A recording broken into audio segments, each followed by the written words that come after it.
윤형주 장로님의 드라마틱한 신앙 여정을 나의 노래, 우리들의 이야기를 통해서 들려드립니다.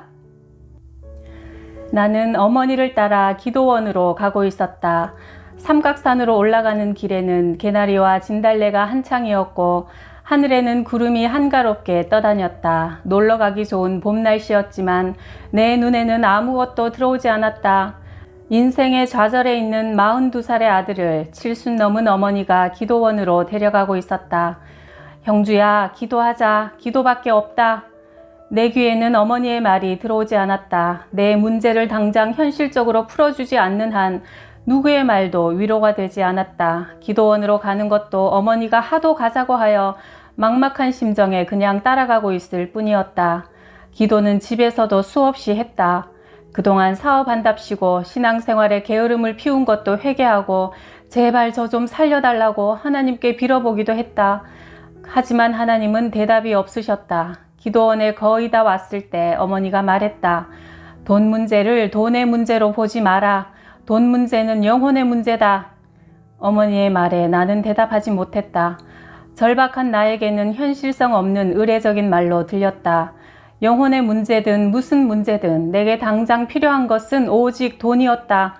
기획 연출자로서 내 최대의 성공은 1988년 서울올림픽 때 이루어졌다. 내가 대표로 있던 한빛기획에서 국제청소년 캠프라는 프로젝트를 맡았다. 이 캠프는 올림픽 조직위원회에서 공식적으로 운영하는 프로그램으로 올림픽이 열리는 동안 이념과 문화가 다른 세계 각국의 청소년들이 개최국에 모여 토론하고 친선도 다지는 행사였다. 올림픽 현장에 캠프는 올림픽 장소로 간주한다고 명시돼 있을 정도로 꽤나 비중 있는 행사였다. 이 캠프에는 우리나라 청소년을 포함해 세계 50여 개국에서 2,000여 명의 청소년이 참가했다. 우리는 이미 1년 전부터 준비하여 흥겨운 농악놀이, 민속의상축제, 청소년 오케스트라 연주, 수백 명으로 구성된 대합창단 연주, 불꽃축제, 강강술래 놀이 등 다양한 프로그램을 기획했다. 올림픽이 끝난 뒤 종합평가회에서 우수상을 받았고 사마란치 회장이 직접 나에게 국제적인 감각과 기획력이 있는 좋은 일꾼이라고 칭찬했다. 그의 칭찬은 내게 커다란 자신감을 주었고 더불어 한빛기획은 사업적으로도 매우 중요한 발판을 다질 수 있었다. 올림픽이 끝난 몇 달 뒤 미국의 가수 케니 로저스 측에서 연락이 왔다. 얼마 후 일본에서 공연을 하는데 한국에도 들러 공연하고 싶다는 것이다. 아, 이제 나의 시대가 열리는구나. 접촉하는 것조차 쉽지 않은 해외 유명 가수가 먼저 연락을 해온 것이다. 서울 올림픽의 영향이었다. 대단한 행운이었다. 케니 로저스는 당대 최고의 팝 컨트리 가수였다. 루실이라는 음반의 대성공으로 그는 당시 웬만한 부호들도 소유하기 어려운 전용기를 마련해 세계 어느 공항이든 자유롭게 넘나들었다. 그런 케니 로저스가 자청해서 한국 공연 기획을 내게 의뢰해온 것이다. 나는 가슴이 벅찼다. 이 일을 계기로 국제적인 비즈니스에 본격적으로 뛰어들어야겠다고 생각했다. 계약은 수월하게 진행되었다. 1989년 3월 25일과 26일 이틀간 한국에서 공연하기로 최종 합의되었다. 첫날은 힐튼 호텔에서 디너쇼로 공연하고 둘째 날은 일반 공연으로 코엑스 전시장에 대형 무대를 만들기로 했다. 케니 로저스의 내한 공연이 유치되자 각종 신문과 잡지에서 인터뷰 요청이 쇄도했다. 가수뿐 아니라 기획연출 사업가로서 내가 대중에게 새롭게 조명되었다. 수익 면에서도 크게 기대되는 행사였다. 동서식품이 후원사가 되어 3억 2천만 원을 후원했고 공중파 방송국에서도 5천만 원의 중계료를 받았다. 그 밖에도 몇 군데서 더 후원을 받았다. 그런데 한 가지가 마음에 걸렸다. 케니 로저스의 공연 첫날인 3월 25일은 고난주간의 마지막 날이었다. 부활절 일주일 전부터 경건한 마음가짐으로 십자가의 고난을 묵상하며 지내게 되어 있다. 인간의 죄를 대신해 십자가에서 피 흘려 돌아가신 예수님을 기리는 일이므로 교회에서는 성탄절 행사보다 더 중요하게 여긴다. 신앙인으로서 부활절에 대규모 세상 가수의 공연을 한다는 건 옳지 않다는 생각이 들어 나는 많이 고민했다. 케니 로저스 측에 공연을 일주일만 연기하자고 부탁하니 스케줄에 차질이 생긴 것에 대한 보상으로 1억을 지불해야 한다는 조건을 제시했다. 아직 수익금이 한 푼도 들어오지 않았는데 너무나 무리한 요구였다. 어떡하지? 나는 고민하다가 결국 예정대로 공연하기로 했다. 첫날의 디너쇼는 성황리에 치렀다. 공연이 끝나고 나는 케니 로저스 일행과 유쾌하게 와인으로 축배를 들었다. 다음 날 내한 공연의 클라이맥스인 코엑스 공연장으로 예매표를 구입한 수많은 관객들이 몰려오기 시작했다. 여기에서 문제가 터졌다. 그것도 두 가지가 한꺼번에. 첫째, 동서식품에게 후원금을 받는 조건은 케니 로저스가 공연 중 사용하는 마이크 스탠드에 맥스웰 커피 로고를 표시한다는 것이었다. 그런데 이것이 광고법 위반이라는 것이다. 미처 생각지 못한 일이었다. 케니 로저스는 맥스웰 표시 없는 마이크 스탠드 앞에서 공연했다. 또 하나는 가짜 표였다. 진짜와 똑같아 전혀 구별할 수 없는 가짜 표들이 판매되어 한 좌석에 두 사람이 앉으려는 상황이 벌어져서 난리가 났다. 미국 대사와 아르헨티나 대사가 같은 번호의 좌석표를 가지고 입장했다. 있을 수 없는 일이 벌어지고 만 것이다. 공연도 시작하기 전에 관람객들의 항의가 쏟아졌다. 환불해달라. 당장 고소하겠다. 윤형주 나와라. 여기저기에서 삿대질과 고함 소리가 난무했다. 나는 무대로 뛰어 올라갔다. 여러분 정말 죄송합니다. 저도 어떻게 된 일인지 모르겠습니다. 나중에 모든 손해배상을 하도록 하겠습니다. 제가 꼭 책임질 테니 일단 진정하시고 공연을 관람해 주세요. 무조건 사과했다. 관객으로 공연을 보러 왔던 송창식도 무대로 뛰어 올라와 저 송창식인데요 하면서 내 말을 거들어 주었다. 한참 후에야 겨우 사람들을 진정시키고 공연을 시작했다. 공연 자체는 무사히 진행되었고 성공적으로 끝났다. 동서식품이 선금으로 지급한 1억 원을 돌려달라는 소송을 걸었다. 다른 스폰서도 마찬가지였고 관객들도 손해배상을 요구했다. 공연은 무사히 마쳤지만 내게는 단 한 푼의 수익금도 들어오지 않았다. 도리어 나는 코엑스 대관료를 비롯해 각종 경비에 잔금을 치러야 했다. 현금 2억을 들고 있어야 할 판에 빚 2억을 안고 주저앉게 된 것이다. 공연이 끝나자마자 여기저기서 빚독촉이 시작됐다. 얼마 전까지만 해도 아유 사장님 일을 주셔서 고맙습니다 했던 사람들이 욕설과 삿대질을 해댔다. 큰 돈을 받을 사람은 차라리 조용한데 작은 금액을 받으려는 사람들이 더 떠들썩하고 집요했다. 결국 동서식품에서 우리 집을 가압류하게 되어 졸지에 집을 잃을 처지가 되었다. 그야말로 지옥이었다. 사무실에서는 하루 종일 빚독촉에 시달리고 집에 가면 아내와 아이들이 울고 있었다. 어느 날 막막한 기분으로 방에 누워 있었다. 죄 많은 이 세상은 내 집안이네. 이런 가사로 된 찬송가가 떠올랐다. 그래, 이제 이 집도 내 집이 아니야. 단 며칠 만에 천국에서 지옥으로 떨어진 내 처지가 하도 어이가 없어서 혼자 실실 웃기까지 했다. 아는 사람들에게 돈을 빌려보려 했지만 내가 실패한 것을 아는 사람들은 모두 나를 피하기만 했다. 돈 부탁은 정말 하기 어려웠다. 망설이고 망설이다 체면이고 뭐고 다 벗어던지고 간절하게 부탁하면 아유 어제만 연락했어도 빌려줄 수 있었는데 어쩌지 조금 전에 동생이 빌려갔어. 이런 말을 듣고 나면 눈이 질끈 감겼다. 전화를 한 것이 죽도록 후회되었다. 기도원에서 사흘 동안 금식 기도를 했다. 하루에 3번 예배를 보고 자유시간에는 성경을 읽거나 개인 기도실에 들어가 묵상과 기도를 했다. 그러나 대개는 온갖 잡념에만 시달렸다. 기도하러 온 것이 아니라 수배를 피해 도망와 있는 기분이었다. 그렇게 지내고 있는데 아내에게 전화가 왔다. 아이들과 함께 하루 금식을 하고 있다는 것이다. 나 때문에 아무것도 모르는 아이들까지 밥을 굶어가며 기도하고 있었다.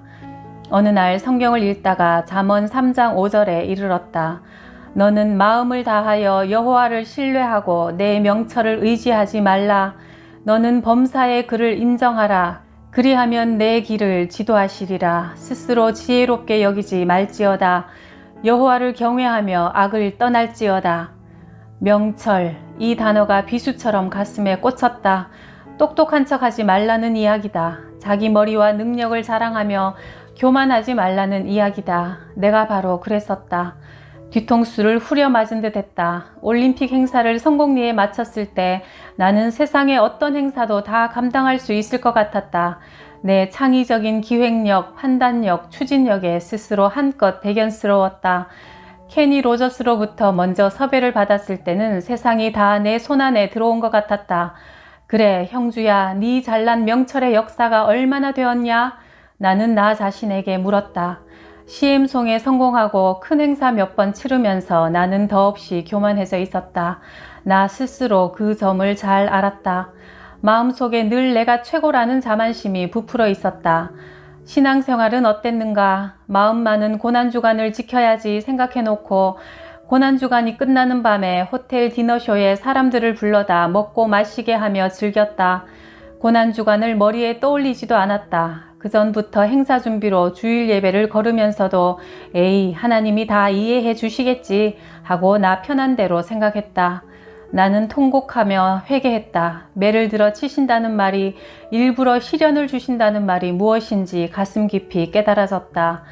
그해 겨울 아직 아무것도 해결되지 않았는데 중국 선교를 나갈 일이 생겼다. 1년 전부터 계획한 일이었다. 중국과 아직 수교가 안 돼 있던 때라 직통으로 가는 항공 노선도 없고 비자 받는 것조차 어려울 때 어렵게 길이 열렸다. 하지만 내 마음과 처지가 외국에 선교하러 갈 상태가 아니었다. 내 마음이 바닥인데 누구에게 선교한단 말인가? 성경 말씀과 기도를 통해 내 잘못을 깨달았지만 앞으로 어떻게 해야 할지는 여전히 대책이 없었다. 가야 하나 어째야 하나 여러 날 고민하다가 내 명철을 의지하지 말라는 성경 구절이 다시 떠올랐다. 그래, 주님이 알아서 하실 거다 생각하고 목사님 두 분과 함께 중국에 전달할 찬송가 반주기 20여 대를 가지고 중국으로 떠났다. 각자 신분을 숨기고 홍콩을 거쳐 북경, 심양, 상해로 스며드는 스파이 같은 여행이었다. 중국으로 떠나기 전에 동서식품 김용원 사장님에게 편지를 썼다. 5장의 편지를 만년필로 또박또박 써내려갔다. 집이 압류된 상황과 현재 겪고 있는 일들, 그리고 앞으로 내 입장에서 할 수 있는 일들을 솔직하게 써내려갔다. 계약을 지키지 못한 것을 진심으로 사과하고 용서를 구했다. 편지를 보내고 보름 동안 중국 선교를 다녀왔다. 돌아왔더니 동서식품에서 걸었던 우리 집 가압류가 풀려 있었다. 사장님이 내 편지를 잘 읽었다면서 처음 약속했던 후원금도 그대로 보내주겠다고 했다. 오 하나님! 모든 걱정이 단숨에 해결되었다. 집도 살아났고 1년 동안 나를 괴롭히던 빚들을 당당히 갚을 수 있게 되었다. 난리를 치며 빚 독촉하던 사람들에게 돈을 갚을 때는 정말 후련했다. 그러나 나를 믿고 묵묵히 기다려준 사람들에게 돈을 갚을 때 더 기뻤다. 지옥 같은 세상이 은혜로운 세상으로 바뀌어 있었다. 내가 하나님 앞에 모든 것을 내려놓고 인간의 지혜를 버리자 하늘의 지혜가 이를 풀어갔다. 그제야 어머니의 말씀이 가슴으로 들어왔다. 돈 문제를 돈의 문제로 보지 마라. 돈 문제는 영혼의 문제다. 35살이던 1982년에 처음 찬양 음반을 만들었다. 감옥에서 이사야서를 통해 너는 내 것이라는 하나님의 말씀을 들었던 때부터 나는 내 목소리와 음악적 재능이 하나님의 것이라는 생각을 가슴 깊이 새겨 넣었다. 그것을 주신 이를 위해 써야 한다는 생각에 벌써부터 찬양 음반을 계획하고 있었다. 윤형주 성가 모음집이라는 타이틀로 찬양 음반 1집을 제작하면서 나는 어머니가 즐겨 부르던 찬송인 고통의 멍에 벗으려고 예수께로 나옵니다. 이 곡을 넣었다. 중학생 때부터 성가대 활동을 하며 교인들 앞에서 수없이 찬송을 부르기는 했으나 음반을 내는 건 처음이었다. 가수 윤형주가 비로소 하나님 사역에 목소리를 직접 바치는 일이었다. 그 어느 때보다 마음을 다해 총 12곡의 찬송을 불렀다. 그런데 고통의 멍에 벗으려고 이 찬송만은 이상하게 잘 불러지지가 않았다. 녹음 작업이 끝날 때까지 반복해서 여러 번 불렀지만 만족스러운 노래가 나오지 않았다. 마지막으로 편집 회의를 할 때 나는 사람들에게 이 곡을 빼야겠다고 했다. 내 스스로 마음에 들지 않는 노래를 실을 수는 없었다. 그러나 다른 사람들은 나쁘지 않다면서 한 곡 때문에 계속 제작을 미룰 수가 없다고 하여 결국 넣기로 했다. 당시에는 카세트에 녹음했는데 앞 뒷면에 각각 6곡씩 담을 수 있었다. 뒷면 맨 마지막에는 규정에 의해 건전가요 하나를 꼭 넣어야 했다. 나는 고통의 멍에 벗으려고 찬송을 건전가요 바로 앞에 넣었다. 자신 없는 곡이라 가장 뒤쪽에 배치한 것이다. 그리고 4년 뒤인 1986년 미국 LA의 한 교회에 찬양 집회를 갔다가 어느 집사님의 차에 동승하게 되었다. 이 집사님이 나를 꼭 한번 만나고 싶었다면서 들려준 이야기는 이랬다. 미국에 큰 꿈을 가지고 이민을 왔는데 하는 사업마다 망하고 사기당하고 해서 재산을 다 날렸단다. 그러다 보니 매일 아내와 다투게 되고 아이들도 잘못된 길로 빠져 가정이 붕괴될 지경에 이르렀다. 한국에 돌아갈 상황도 못 되었기에 오랜 고민 끝에 죽기로 마음먹었다. 멕시코 사람에게 300불을 주고 권총을 한 자루 구했는데 막상 권총으로 자살하려니 죽은 모습이 너무 처참할 것 같아 교통사고로 방향을 바꿨다. 아무 도로나 달리다가 난간을 들이받고 추락하는 쪽으로 마음을 정한 것이다. 그 무렵 한국에서 출장 왔던 동창생이 들렀다 가며 카세트 테이프 2개를 놓고 갔다. 하나는 어느 목사님의 설교였고 다른 하나가 내 성가 모음집이었다. 며칠 후 그는 마침내 자살하러 고속도로로 나갔다. 그러는 길에 무심코 성가 테이프를 들었는데 고통의 멍에 벗으려고 예 4절 마지막 가사가 나왔다. 죽음의 길을 벗어나서 예수께로 나갑니다. 영원한 집을 바라보고 주께로 갑니다. 그 찬송을 듣는 순간 망치로 두드려 맞는 것 같았어요. 차를 길가에 세우고 펑펑 울었어요. 내가 지금 죽으려고 하는데 하나님이 나더러 이 길에서 벗어나 돌아오라고 하시는구나. 그런 생각이 들면서 얼마나 울었는지 몰라요. 윤 집사님, 이 곡이 없었으면 저는 죽었습니다. 그때 이 곡을 듣지 않았으면 저는 벌써 이 세상 사람이 아니에요. 이번에는 내가 망치로 두드려 맞는 기분이었다. 내가 불러놓고도 나조차 잘 듣지 않던 노래였다. 녹음이 마음에 들지 않아 테이프가 이 찬송에 이를 때면 곧장 테이프를 꺼내버렸다.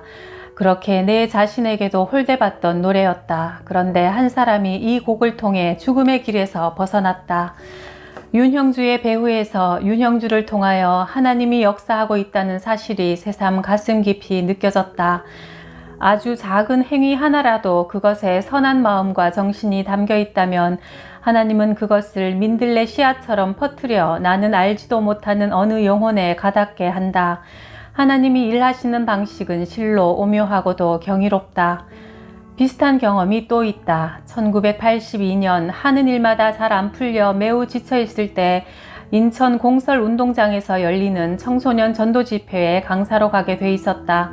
그러나 당시 내 몸과 마음의 상태가 남에게 무슨 강연을 하고 노래 부를 상태가 아니었다. 나는 집회 담당자에게 나를 순서에서 빼달라고 요청했다. 그런데 담당자는 간절한 목소리로 말했다.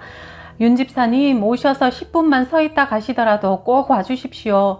집사님이 안 오시면 이 집회는 완전히 사기가 돼버립니다. 나는 도살장에 끌려가는 소가 된 기분으로 행사장으로 갔다. 보통 때 같으면 1시간 이야기하는데 그날은 20분을 겨우 채우고 단상에서 내려왔다. 내가 무슨 말을 했는지도 모를 정도로 힘들게 서 있었다. 내 마음이 그런 상태니 집회에 참석한 아이들에게 감동을 주고 싶다는 의지도 기대도 전혀 없었다.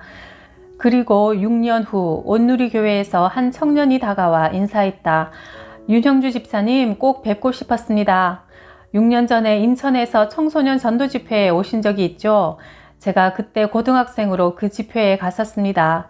교회에 안 다닐 때인데 친구가 좋은 행사가 있다면서 같이 가자고 해서 가수도 나오고 하기에 그냥 따라갔었어요. 그런데 그날 선생님의 말씀을 통해 예수님을 믿게 되었습니다. 그 뒤 신학교까지 가서 지금은 전도사로 일하고 있습니다. 나는 LA에서 자살하려던 집사님을 만났을 때만큼이나 충격을 받았다. 오래전 감방에서 들었던 하나님의 목소리가 생각났다. 너는 네가 할 수 있는 것을 해라. 일은 내가 한다. 나를 창조하신 하나님이 나에 대한 계획을 세우실 때 목소리를 주시기로 작정했다. 나는 그것을 평생의 경험을 통해 생생하게 느껴왔다. 내 목소리는 주님의 것이고 주님이 일하시는 도구라는 것을. 이 세상의 모든 재능은 자기 것만이 아니라 사회 전체의 것이라고 나는 생각한다. 남에게 없는 재능을 타고나면 그것에 감사하면서 자기가 속한 공동체에 기여하고자 하는 마음을 가져야 한다. 물론 나도 일반적인 행사에는 프로 직업인으로서 어떤 종류의 행사인지, 어떤 사람들이 오는지, 몇 시간 동안 해야 하는지 등을 꼼꼼하게 체크하고 내가 받아야 할 출연료를 당당하게 제시한다. 그러나 선한 목적을 가진 행사에 대해서는 직업적인 협상을 하지 않는다. 그런 자리에서 나는 가수나 연예인을 떠나 하늘로부터 받은 것을 이 세상에 풀어놓는 중간자요 도구일 뿐이라 생각하기 때문이다. 하나님이 나 윤형주를 통해 기획한 일들이 있다고 믿는다. 그중 하나가 목소리다. 나는 주님의 의도에 따라 그 목소리를 실어 나르는 심부름꾼이다. 내 목소리를 주님의 쟁기라 생각한다. 그런 마음으로 6집에 이르기까지 성가 음반을 만들었고 국내를 비롯해 해외 여러 나라를 돌아다니며 찬양 집회를 열고 있다. 죽는 날까지 계속될 나의 의무요 사명이라고 생각한다. 나는 하나님이 주신 나의 인생을 사랑한다. 나의 노래를 사랑하고 나의 노래를 사랑해준 이들을 사랑한다. 호흡이 닿는 날까지 나의 노래는 계속될 것이다. 윤형주 장로님의 이 아름다운 노래를 오래오래 들을 수 있었으면 참 좋겠습니다. 구독, 좋아요, 댓글로 늘 따뜻하게 응원해 주시는 여러분 사랑합니다.